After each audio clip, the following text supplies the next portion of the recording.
शहीद सहाफ़ी जान मोहम्मद महर जे क़ातिलनि जी गिरफ़्तारी लाइ सखर पुलिस पारां सखर जे कचे वारे इलाइक़े शाबेलो में ॾोहारियुनि ख़िलाफ़ शुरू कयल ऑपरेशन जारी आहे।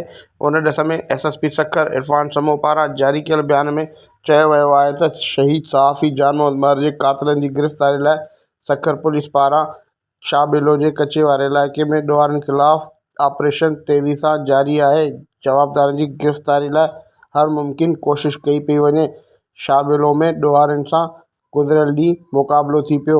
मुक़ाबले दौरान ॾोहारियुनि पारां पुलिस ते रॉकेट लॉन्चरनि सां हमला कया विया। पुलिस जी भरपूर जवाबी कार्रवाई सबबि ॾोहारी कचे में फ़रार थी विया आहिनि।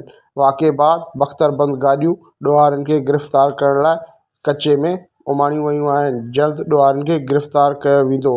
एसएसपी इरफान समूह जो वधीक चवणु हो त शहीद सहाफ़ी जान मोहम्मद महर जे क़ातिलनि जी गिरफ़्तारी लाइ ऑपरेशन दौरान ॾोहारियुनि जो घेरो तंग कयो वियो आहे। कंहिं बि जवाबदार खे बख़्श न कयो वेंदो। समूरनि जवाबदारनि खे गिरफ़्तार करे अदालतुनि में पेश कयो वेंदो। Reporter Kamran Sheikh, Ibrat news, Sukkur.